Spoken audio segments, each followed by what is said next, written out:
قبل ما نبدأ رحلتنا في عالم الفيلم ده وملخصه، خلونا كده نصلي على النبي صلى الله عليه وسلم في الكومنتات، ونورونا بلايك حلو زي قلوبكم الطيبة. بص يا صاحبي، الفيلم ده بيبدأ بواحدة ست اسمها فايلت جيتس. دي ست غلبانة متجوزة واحد اسمه بليك، وده بقى مش بني آدم، ده كان شيطان في صورة إنسان.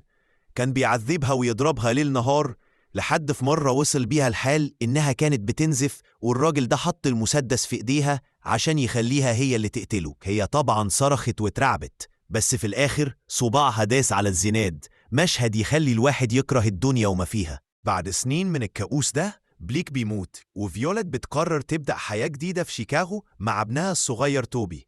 يا عيني، الواد عنده 5 سنين بس وشاف بلاوي ما تتشاف. فويلت بقى عشان حاسة بوجع الناس اللي اتعذبت في حياتها بتشتغل في مكان بيساعد الضحايا دول. وكمان عشان تفتح صفحة جديدة، بدأت تتكلم مع واحد على تطبيق مواعدة اسمه هنري كامبل، وده مصور شاطر شغال في مكتب رئيس البلدية. الاتنين ارتاحوا لبعض وقرروا أخيرا يتقابلوا على الطبيعة. في اليوم ده، أخت فيولت الصغيرة جين، دي بقى أجدع أخت في الدنيا، جت عشان تخلي بالها من توبي طول ما فيولت في ميعادها. جين دي سند وظهر لأختها، ساعدتها تختار أحلى لبس عندها، وقعدت تطمنها وتقول لها إن هنري ده أكيد هيكون حد كويس ومش هيطلع زي جوزها المتوحش اللي فات. فيولت وصلت المطعم اللي اسمه باليت، وده مطعم شكله شيك قوي في دور عالي كده. هنري بعت لها رسالة يقول لها إنه هيتأخر شوية، فقالت ما أقعد أشرب لي كام بق وأنا مستنياه على البار. وهي واقفة بتطلب نبيذ من البنت اللي شغالة على البار اللي اسمها كارا. دي شكلها بنت حلال كده وابتسامتها حلوة. قبل ما تشرب بتخبط في واحد اسمه كونور، وده شكله مستني حد. فجأة بيقرب منها واحد تاني اسمه ريتشارد، وده بقى فاكرها هي البنت اللي المفروض يقابلها في ميعاد أعمى اللي اسمها ديان. ولما ديان بتوصل بتبان عليها علامات الضيق لما شافت ريتشارد، وفيولت طبعا لاحظت ده. كمان في واحد بيعزف بيانو في المطعم اسمه فيل، عينه عمالة تبص على فيولت وبيحاول يرمي كلام، بس كارا بتقول له بالذوق كده إنها مستنية ميعاد. والغريبة في الموضوع إن فيولت بتبدأ تستقبل صور ميمز غريبة على موبايلها من تطبيق اسمه ديجي دروب، حاجة كده تخلي الواحد يستغرب. وأخيرا هنري وصل وراحوا قعدوا على الترابيزة بتاعتهم. هنري ده بقى جاب معاه هدية بسيطة لفيولت، قرص هوكي، وفيولت شافت إن دي لفتة طيبة منه. الدنيا بدأت ماشية كويس، والاتنين بيتكلموا وبيضحكوا لحد ما النادل اللي اسمه مات ظهر. ده بقى تحس إنه أوفر شوية، عمال يحاول يبين إن دمه خفيف وهو بيجيب لهم المشروبات بطريقة فيها شوية افتعال. وفيولت لسه مستمرة تستقبل الرسائل الغريبة دي على موبايلها، والرسائل دي عمالة تطلب منها ترد. هنري قال لها أكيد حد في المطعم بيهزر معاكي، لحد ما اللي بيبعت الرسائل القطالة زي ما هنعرف بعدين استخدم اسم فيولت في الرسائل. هنا بقى الموضوع قلب جد. فيولت كانت ناوية تطنش، بس فجأة بتشوف على كاميرات المراقبة بتاعت بيتها مصيبة. بتشوف راجل لابس قناع أسود وماسك مسدس متوجه ناحية ابنها توبي. القطارة بيبعت لها رسالة يقول لها إن موبايلها متراقب، وإنه شايف كل حركة هتحاول تعملها من تحت لتحت، زي إنها تتصل بالبوليس، ولو حاولت تلفت نظر هنري أو أي حد تاني في المطعم، الراجل اللي في بيتها ده هيقتل توبي. هنا بقى فيولت اتجمدت في مكانها. فيولت من خوفها على ابنها قالت لازم اتصرف.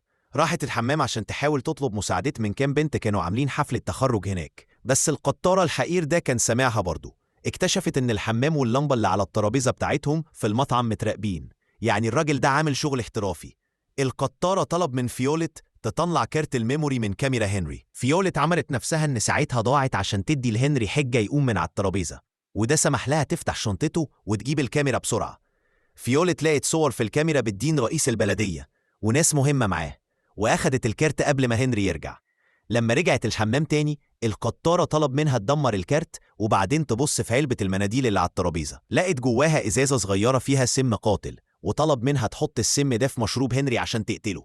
لما فيولت اعترضت بصوت عالي وقالت مستحيل تعمل كده، القطارة فكرها بالماضي وقال لها إنها أصلا قتلت حد قبل كده، وده خلاها تسكت وتفكر في كلامه. فيولت من خوفها وقلقها بدأت تراقب المطعم كله بعينيها عشان تشوف أي حد ممكن يكون هو القطارة اللي عامل فيها الفيلم ده. قابلت كونور تاني وسألته إذا كان يعرف حاجة، بس الراجل قال لها إنه مستني أخته. كمان شافت ديان وهي ماشية تسيب ريتشارد وهو متغاظ جدا بعد ما وصفته بالوقح والفاشل. فويلت رجعت الترابيزة عند هنري وهي دماغها شغالة 1000 فكرة في الثانية. لما حاولت تغير الترابيزة عشان يبعدوا عن الشباك اللي كانوا قاعدين جنبه، القطار الحقير هدد توبي تاني وقال لها لو ما فضلوش مكانهم هيأذي ابنها. بينما النادل مات كان بياخد طلبات فويت وهنري، فولت لاحظت فيل بتاع البيانو بيعزف أغنية بيبي شارك بعد ما هي اقترحتها هزار. فولت كتبت رهنتين وعنوان بيتها على ورقة $20 عشان مات يديها الفيل كإكرامية، وكانت دي طريقتها عشان تطلب مساعدة من غير ما القطارة ياخد باله. مات شاف الرسالة وراح البار، بس بعد ما رجع فيل بدأ يفقد وعيه ووقع على الأرض، وده معناه إن حد حطله حاجة في مشروبه. حاول يقوم تاني بالعافية بس يدوب وصل للردهة ومات.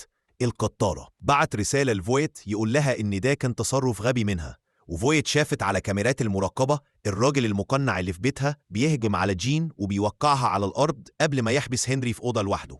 فيوليت عشان تحاول تبعد الشبهات عنها فضلت تمثل إن في مشاكل بينها وبين جين وتوبي عشان توحي لهنري إنها مش مرتاحة في الميعاد وعايزة تمشي، فبدأ يقوم عشان يمشي، بس عشان القطارة كان مراقب كل حاجة أمر فيوليت تخلي هنري موجود، ففيوليت اضطرت تبوسه عشان تقنعه يقعد تاني، وبعدين اقترحت يشربوا حاجة تانية، فبسرعة راحت البار تطلب تكيلة عشان تحط فيها السم. كارا البنت اللي على البار حسك إن في حاجة غلط في فيوليت، بس فيوليت حاولت تبين إن كل حاجة تمام. رجعت الترابيزة، هنري كشف إنه شاف الساعة بتاعت فيوليت وهي بتقع من شنطتها، وده خلاه يشك فيها أكتر. فيوليت اعتذرت عن كذبها وحاولت تخترع أي عذر مش منطقي.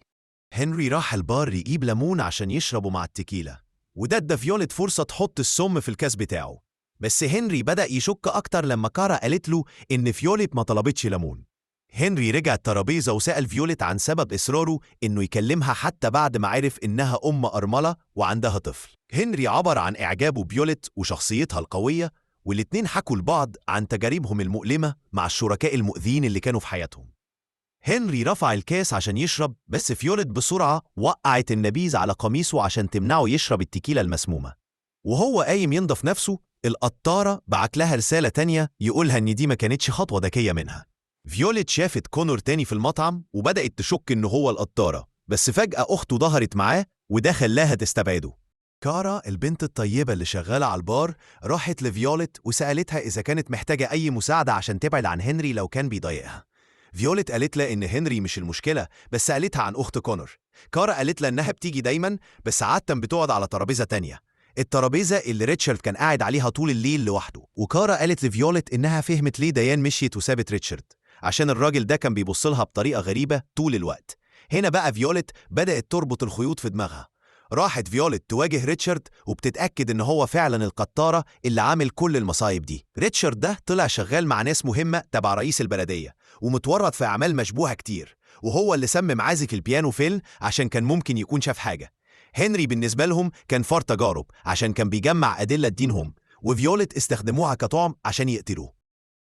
واللصقة هتبقى عليها باعتبارها قاتلة أرملة فقدت أعصابها، عشان الكاميرات كانت هتجيبها وهي بتحط السم في المشروب.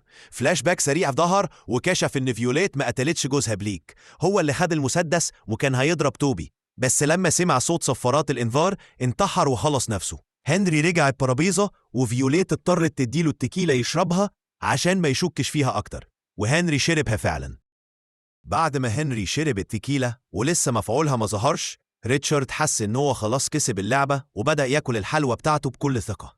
فايلت قالت له إن بليك جوزها المتوفي كان بياكل نفس الحلوى دي باناكوتا في عشاء اعتذار عملوا ليها قبل كده، وبدأت تشوف نمط معين في الرجالة المؤذيين زي بليك وريتشارد، فكشفت لريتشارد إنها ما حطتش السم في التكيلة بتاعت هنري أبدا، دي دستها في الحلوى بتاعته هو، بينما كان ريتشارد بيتفرج على هنري وهو بيشرب التكيلة.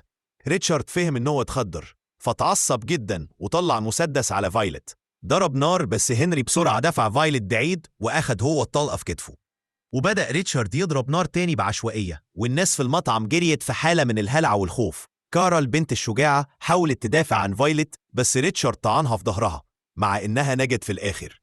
فايلت بسرعة مسكت قرص الهوكي اللي هنري كان مديهولها كهدية، في نفس الوقت اللي ريتشارد كان بيؤمر الراجل المقنع اللي في بيت فايلت يقتل جين وتوبي. فايلت رمت قرص الهوكي بكل قوتها على الشباك اللي ورا ريتشارد، واللي هو أصلا كان ضرب عليه نار من شوية. الكرسي اتكسر، وده أدى لانخفاض الضغط في المطعم، وريتشارد الحقير ده وقع من الشباك ومات في ساعتها. فايلت كانت هتقع هي كمان، بس هنري اللي كان مصاب لحقها في آخر لحظة.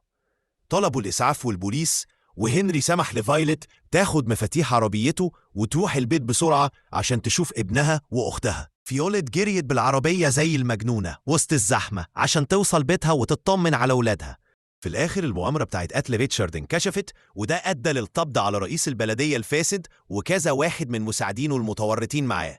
فايلت راحت زارت هنري في المستشفى وهو بيتعافى من الإصابة اللي لحقته، وجابت له أكل بيحبه. بعد كده فايلت جالها رسائل تانية على موبايلها، بس المرة دي لقت جين في آخر الطرقة بتهزر معاها، وكمان كانت راحت سلمت على هنري في المستشفى. فايلت سألت هنري إذا كان ممكن يفكر في ميعاد تاني بعد كل اللي حصل ده، وهنري قال لها إنه هو مش عايز حاجة أكتر من كده، وده بيبين إن العلاقة بينهم بدأت تاخد شكل تاني بعد كل الأحداث الصعبة اللي مروا بيها.